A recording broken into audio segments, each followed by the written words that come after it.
Hi, everyone. Harry here. Donald Trump has taken his sort of blackmail operation that he's employed successfully in plain view against big media. He's, forced them to basically pony up money for lousy lawsuits.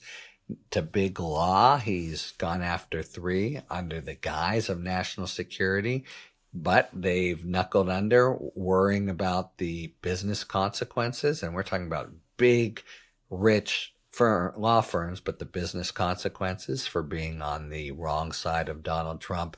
And now he's looking to do it to universities. So the administration, in some vague way, Doge sort of, kind of, investigated 60 universities and just decided to make Columbia University its poster child. And this is the big day. They a week ago said, we are just taking $400 million away from you, this particular program, because we don't like how you handled the anti-Israel protests, where Columbia, by many, but it's pretty clear they sort of screwed that up fine.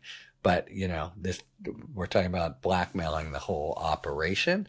We don't like some of your DEI, things they just don't like. We're going to take away $400 million unless you play ball with us. Give us your answer in a week, and that is now today. We'll see what they do. But there was indications on the street that we got another Paul Weiss or Disney, which totally capitulated to Trump and agreed to settle a stupid, beyond meritless lawsuit that he brought in his personal capacity. That's how he's using the power of the federal government.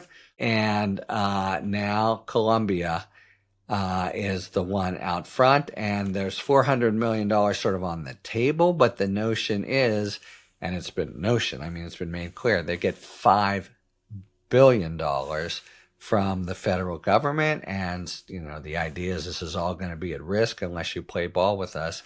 And if they play ball with them, it's going to be the equivalent of Paul Weiss in the legal realm. This is, a large, storied, rich university that is, like all universities, completely constituted with the idea of free expression. And they're just going to, knuckle under to Trump. If this happens, we don't know for sure. Maybe they'll pull the iron from the fire and do something to surprise us.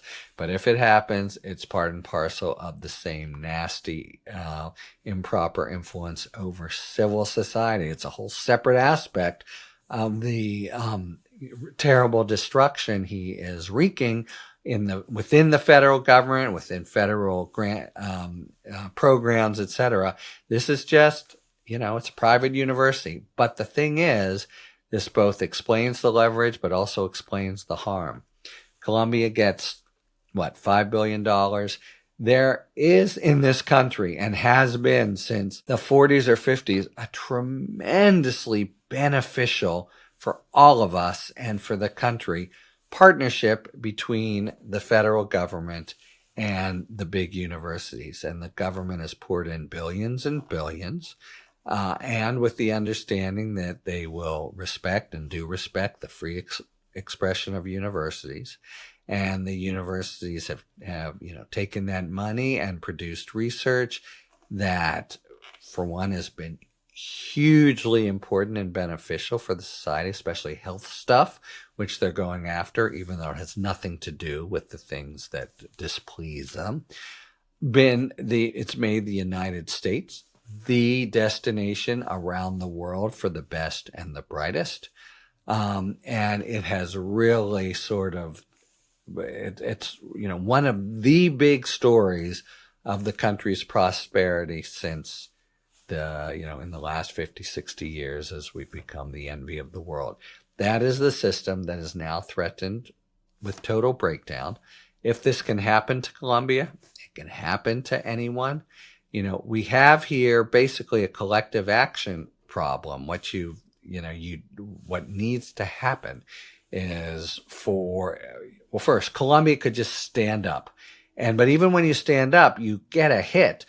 Go back to the law school, the law firm scenarios. Perkins Coie has stood up and sued Trump, and it's a good lawsuit, and I think they should win it. But they're still, considered on the bad side of the administration, and that's going to really hurt them business-wise.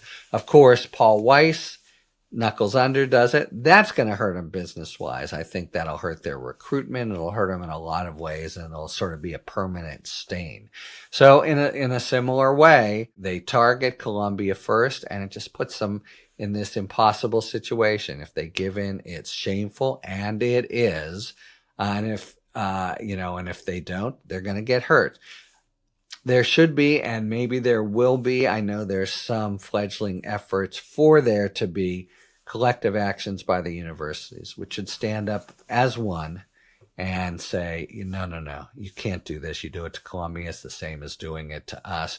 You are deeply harming this country. This is a disaster, and we are Colombia, and Colombia are us. Some kind of gesture like that is, when you do against a tyrant and a bully. And it's not easy because, Trump is ruthless and moronic, and he might call their bluff and say, okay, all 80 of you, you get the Colombia treatment. But, at a certain point, that's just not sustainable politically. We'll have the big, constituencies in each of Republican senators or House members' fields and the like. But so far, the different folks who've acted on their own haven't figured out a way out of this brutal dilemma. As I say, Paul Weiss paid the ransom. We will see what Colombia does today. And one final point, it's not as if you pay the ransom and then the bandit says, okay, you're all right now. Trump always has another demand. Indeed, with Paul Weiss, even after it was a done deal, they had just added a few things. I want you to do this and that too, and get rid of DEI, and not small things. So it's not as if all of a sudden Colombia will be in the good graces of the administration and will, in a selfish, short-sighted way, make their own situation better. They're just in an impossible situation, and I think the key, and it ain't easy, but you need sort of charisma and organization and energy and real guts to really put your own institutional finances and integrity on the line. But basically, Colombia needs a whole group of universities standing behind it. And unless and until that happens, I think they're in a similar position. One would hope, I think a lot of people in the Colombian community would hope, that they would say, screw you, administrator, you can't make us do this. We're not going to do it. We're a university. We have free expression. And come on and do your worst. But, the worst is really bad when you're talking about a partnership with the federal government that controls billions of dollars in research funds and the like. So, it's easy enough for us to say, but at a minimum, you can really appreciate they are under severe pressure almost whichever way they go. All of which is just to show the iniquity, pettiness, and tyranny of the President of the United States. Talk to you later. Thanks for tuning in. If you enjoyed this video and other Talking Feds content, please take a second to like and subscribe. Talk to you later.